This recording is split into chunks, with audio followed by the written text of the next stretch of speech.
बिस्मिल्लाहिर्रहमानिर्रहीम। Advance farming technique की तरफ से तमाम दोस्तों को अस्सलाम वालेकुम। और गंदम की कटाई करीब आ चुकी है। गंदम की कटाई के बाद हम दो फसलें किस चीज़ की ले सकते हैं।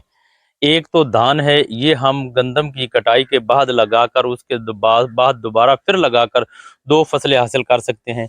एक ये गंदम की है, धान की है। दूसरी जो दो फसलें ले सकते हैं वो है तिली की।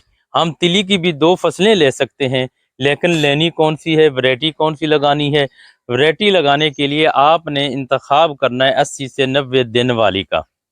80 से 90 दिन। पहले बात कर लेते हैं धान की, कि धान की फसल जो है हम वो फ़ायदा बख्श है या तिली की फ़ायदा बख्श है। आपने ये खुद देखना है कि धान की फसल जो है उसको लगाने के लिए कितना अखराजात आते हैं, उसके बाद हमें कितना इसका नफ़ा मिलता है। इसके अलावा तिल लगाने के लिए, तिली लगाने के लिए आपको कितने अखराजात आते हैं और इससे कितना आपका फ़ायदा हो सकता है। देखिए, धान लगाने के लिए आपके अखराजात ज़्यादा आएँगे। अगर वो 60, 70, 80 मन तक आप पहुँच जाते हैं, तो उसको खुद सोच लें कितने कितने की होगी। और इसके बाद अगर दोबारा हम धान लगाते हैं तो वो देखें, 1 एकड़ से हम 150 मन से लेकर 180 मन किस तरीके से ले सकते हैं। ये देखें, लोग कहेंगे कि ये 150 मन 1 एकड़ से या 180 मन 1 एकड़ से कैसे ले सकते हैं धान। वो उसका तरीका यही कि पहले 80-85 दिन जब हम लगाएंगे उसकी 60-70 मन तक औसत आएगी। जब दोबारा लगाएंगे तो उसकी फिर इतनी औसत आ जाए, 150 मन तो हो गया 1 एकड़ से। इसके साथ ही हम आते हैं तिल की तरफ। अगर हम तिल लगाते हैं, तिली लगा लें, सिंगल स्टिक लगा लें, झाड़ीनुमा लगा लें, गंदम के फ़ौरन बाद अगर लगाते हैं, लोग कहते हैं कि 2 फसलें कैसे आएँगी तिल की। आप खुद सोचें, अगर 80 से 90 दिन में ये एक तैयार हो जाती है तिल की फसल, जहाँ रेतली ज़मीनें हैं, जहाँ पक्के वाट की ज़मीनें नहीं हैं, जहाँ और फसल नहीं लगा सकते, जहाँ आप धान नहीं लगा सकते, जो चोलिस्तान का इलाका है, जहाँ पर ये नहरी निज़ाम का नहीं है, तो वहाँ पर तो आपको तिल ही लगाने चाहिए। तिल के अलावा और कोई मुनाफ़े बख्श फसल नहीं, ना कोई बाजरा है, ना कोई चीज़ है। तिल अगर लगा लें, तिल अगर आपके वहाँ पर 12 से 13 से 14 मन आ जाती है, और चलो हम ज़्यादा नहीं जाते, 15-20 मन पर नहीं जाते। आपके अखराजात कितना है? एक थैला डीएपी, आधा थैला पोटाश और आधा थैला यूरिया, कोई सल्फर कर लें। ये आपके टोटल अखराजात हैं। अगर ये 14 से 15 मन आपकी एवरेज आ जाती है तो 20,000 रुपये ना सेल हो, 16, 17, 18,000 रुपये भी सेल हो जाए, तो खुद सोच लें ये कितने की आमदन देने वाली फसल है, अखराजात कितने हैं।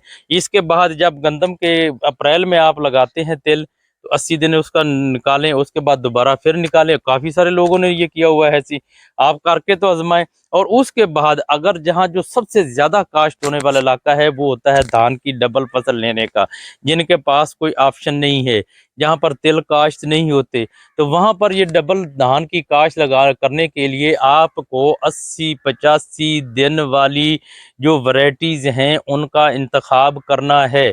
वो कौन सी हैं? जो मोटा चावल होता है हाइब्रिड में, वो 100 प्लस 100 दिन से ज़्यादा ले जाता है। और जो पतला सुपर हाइब्रिड बासमती आया हुआ है वो 80 से 85 दिन लेता है। और इसके साथ सुपर इरीफाइन, इरीफाइन जो वैरायटी है वो भी इतने दिन लेती है। 15-66 जो वैरायटी लगी है वो ही 60-65-70 दिन में तैयार हो जाती है। तो आपको बहुत बड़ी आसानी है कि आपने कौन सा इंतखाब करना है, जो वैरायटी लगानी है। अब वक्त बिल्कुल करीब आ गया है कि आपको आपकी जो पनीरी हो वो काश्त करनी। आपने 25 से 30 दिन पहले, लगाने से पहले आपने अपनी ज़मीन को देखना है कि ये मेरी गंदम की कटाई जो है ये कब होगी, मैं कब लगा सकता हूँ अपनी पनीरी। उसके हिसाब से आपने हर वैरायटी वैरायटी सभी की पनीरी 25 से 30 दिन की होनी चाहिए। तो उसके हिसाब से आपने सोचना है कि मेरी ये गंदम अप्रैल की 10 तारीख को अगर ख़त्म हो रही है, मैं इसकी कटाई कर रहा हूँ, मैं इसकी तैयारी करने के बाद मैं 15 अप्रैल को अगर मैं धान लगाता हूँ, तो आपने पनीरी कब काश्त करनी है ये खुद सोचे। 20, ये आज 21-22 मार्च होगी। अब तो वक्त बिल्कुल करीब आ गया है, आपको करना चाहिए। ये 25 दिन की पनीरी हो जाएगी। अगर मार्च मार्च में आपने पनीरी काश्त कर ली, तो आप अप्रैल में ही जो धान है वो लगा सकेंगे। अगर आपने मई के पहले हफ्ते तक धान लगा लिए तो इंशाल्लाह बल्कि 10, 12, 13 तारीख तक आपने अगर मई तक लगा ली 80 से 85 दिन वाली वैरायटी, तो आप डबल फसल आसानी से ले सकते हैं। यहाँ पर आपने एक एक दिन काउंट करना है, एक एक दिन को मिस नहीं करना।